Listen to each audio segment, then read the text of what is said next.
ഊണ് കഴിക്കാം. ഞാൻ സാമ്പാർ ഉണ്ടാക്കിയിട്ടുണ്ട്.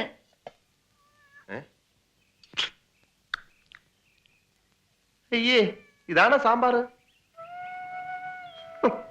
നന്നായിട്ടുണ്ടല്ലോ. ചേട്ടത്തെ എങ്ങനല്ലേ പറയൂ. പ്രധാനമായി ഇതിൽ പരിപ്പ് വന്നിട്ടില്ല. നോക്ക് സുലു, സാമ്പാർ ഉണ്ടാക്കുമ്പോ കുറച്ച് ഉലുവ അല്ലേ, കുറച്ച് ജീരകം, രണ്ടും ഒരു പ്രത്യേക പരുവത്തിൽ എണ്ണയും മൂപ്പിച്ച് ഇതിൽ പൊടിച്ച് ചേർക്കണം.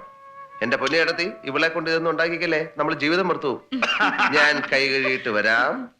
ഊണ് കഴിക്കാൻ സാമ്പാറില്ലാതെ.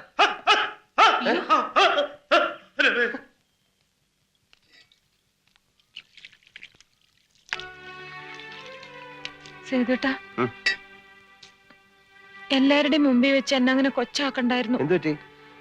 എന്നെ മാറ്റി നിർത്തി സ്വകാര്യത്തിൽ പറയായിരുന്നില്ലേ സാമ്പാർ മോശമായിരുന്നു? അയ്യേ, ഞാനൊരു തമാശ പറഞ്ഞല്ലേ. ഒന്നുമല്ല, പണ്ടത്തെ ആളൊന്നല്ല ഇപ്പൊ സേതുവേട്ടൻ. പണ്ടൊരു വിഷു ദിവസം സേതുവേട്ടൻ വീട്ടിൽ ഊണ് കഴിക്കാൻ വന്നപ്പോ ഞാനുണ്ടാക്കിയ സാമ്പാറിനെ എന്തുമാത്രം പുകഴ്ത്തിയിരുന്നു ഓർമ്മയുണ്ടാവില്ല.